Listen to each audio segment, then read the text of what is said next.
In battle, information can mean the difference between life and death. A commander needs to know as much as he can. He needs to know where the enemy is, the direction he is traveling, and likely points of engagement. Scouts provide this information. Whether on land, sea, or air, scouting and recognizes is a fundamental military action. There is no better way to study the battlefield's big mission than from the air. For the Army, airborne scouting is done from the OH-58. Generally, it's a scout aircraft used in the cavalry for scouting and reconnaissance to provide reaction time maneuver space to the commander. Modified from the familiar civilian Bell 206 JetRanger, the Kiowa Scout was born during the Vietnam War. Originally rejected in favor of the OH-6 Loach, the JetRanger's civilian success earned the Kiowa a second look. In 1968, it started to replace the Loaches.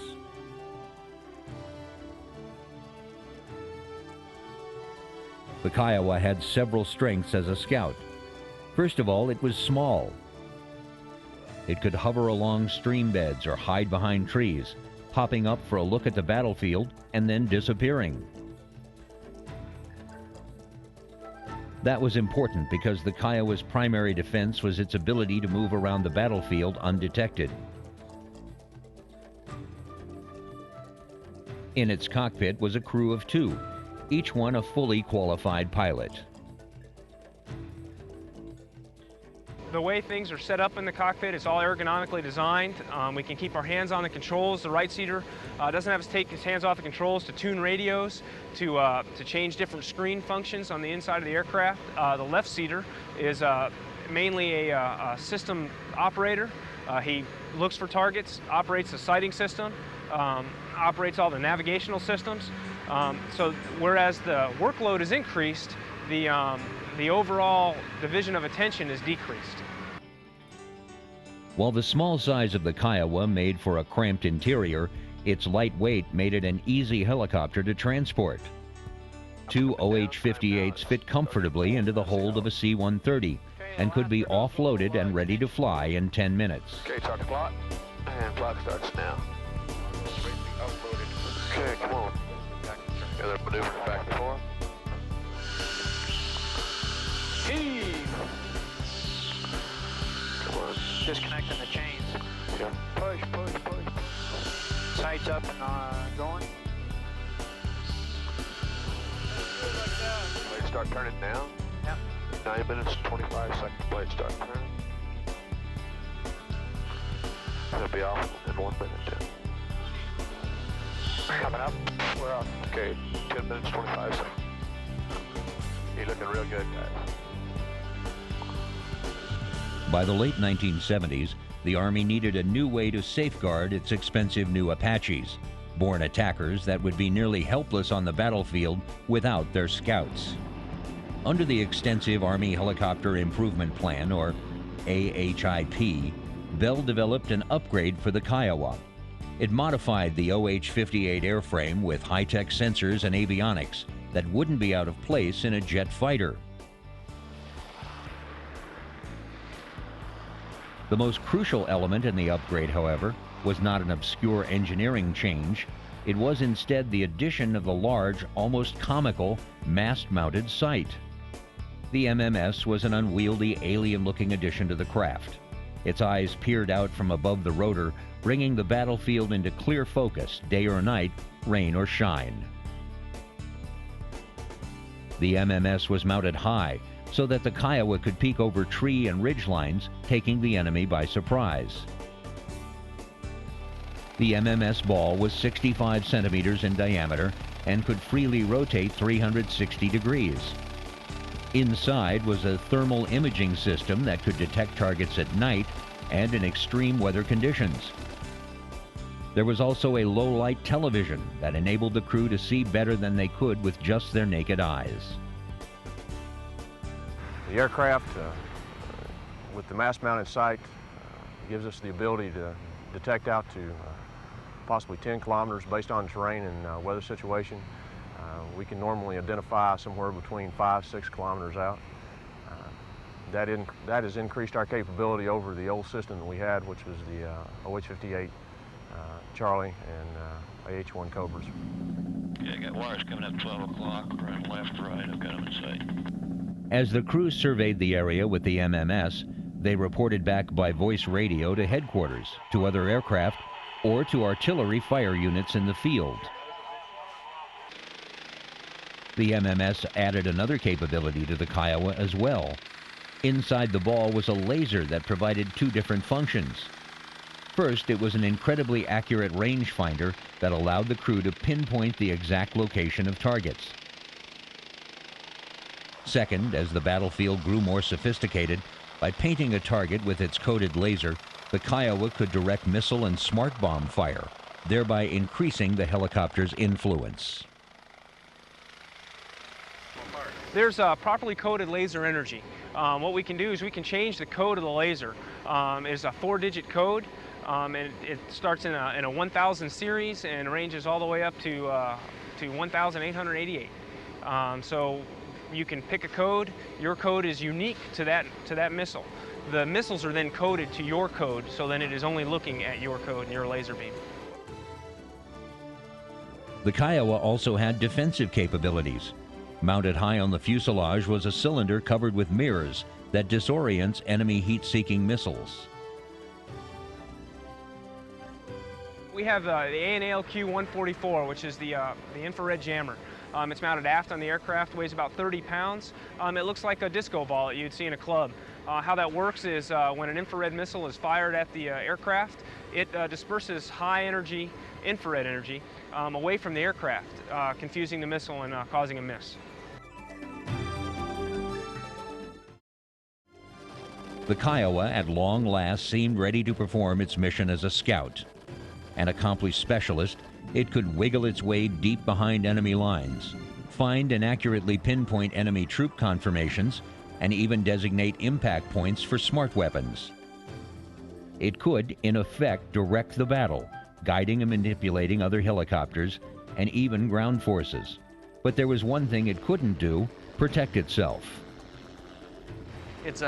It's difficult at times because you're much more exposed than anybody else, and you have to rely on the close air-ground integration to be able to have the ground guys come up and support you in times of great need, and that can often get to be a problem because as you're working 3 to 6 kilometers in front of the ground troops, and depending on the enemy situation, if you have a team that goes down, then you have to try to push somebody forward to help secure them so that they don't fall into enemy hands. It hardly seemed fair sending scouts out on a mission unarmed.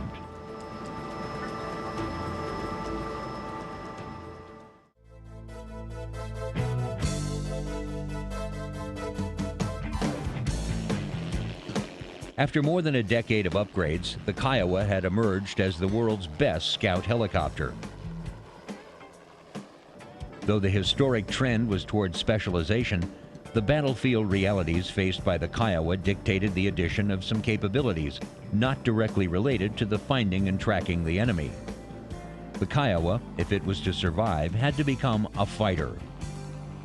There were, of course, those who felt that the Kiowa had outlived its usefulness. The Bell JetRanger airframe, which had not been intended for military use in the first place, by the late 1980s was almost 2 decades old. A prime candidate for a replacement, but reality instead dictated an upgrade. Bell helicopter designers and the Army went back to the drawing board. What emerged from this process was the armed OH-58D, later designated the Kiowa Warrior. If the Apache is the heavyweight of the modern battlefield, then the Kiowa Warrior is the feisty Bantam. To augment its ability to move around stealthily, it got a quiet 4-bladed rotor and a nose redesigned to decrease the helicopter's radar cross-section. Its upgrade also included the capability to carry with it a mixture of weapons more familiar on the wings of the Apache. The Kiowa Warrior can carry 4 laser-guided Hellfire missiles, which can pierce the armor of any tank in the world from more than 3.5 miles away. For close-in combat, The Kiowa can be fitted with a 50 caliber machine gun or 2 pods, carrying a total of 14 2.75-inch rockets. Finally, in a lethal twist to make the Warrior as deadly to other helicopters as to tanks on the ground, the OH-58D got an air-to-air capability. Outfitted with up to 4 Stinger missiles, the Scout could kill other aircraft at a distance of up to 3 miles. When you fire the weapon systems, every one of them feels a little different. The 50 caliber, for example, if you're in the left seat with the doors off and the muzzle is about 6 inches from your left leg, it feels like somebody's hitting you in the chest with a jackhammer. Because the helicopter is so light, everything rocks the aircraft, and you can feel it in the attitude every time you fire a weapon system off this. And it's always something new. You have to keep on your toes to maintain the proper alignment with your target every time you fire. To give the pilots proper control of the weapons, the Kiowa Warrior is literally stuffed with electronics. The cockpit itself, while largely unchanged, has been fitted with the same kind of sighting gear more closely associated with attack helicopters. What we have is, as I said before, it's an ODA. We can, unlike the Apache, change eyes. If one of our eyes gets tired, we can go ahead and switch eyes. And what that provides us is attitude, heading reference, altitude, airspeed. All our weapon symbology can come up on the ODA, as well as a VSI, vertical speed indicator. Although the Kiowa Warrior cannot be fortified with all 4 of the weapon systems at one time, any combination of 2 can be mounted on the craft. Well, the previous model OH-58 was just basically built to observe artillery rounds and to adjust them for artillery used in the mass-mounted sight.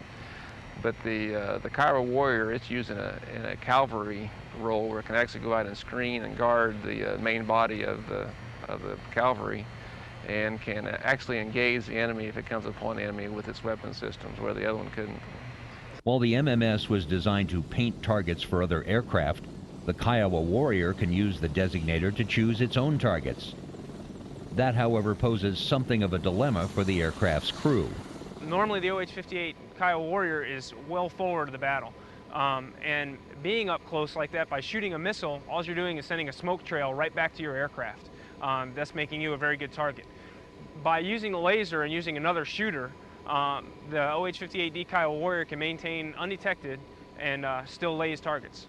Really, it's difficult at times to maintain the scouting role when you have a light attack capability, because you have to train and discipline the pilots to maintain their scouting mission and not become decisively engaged with the enemy elements that are around, because you have the ability to attack and kill them.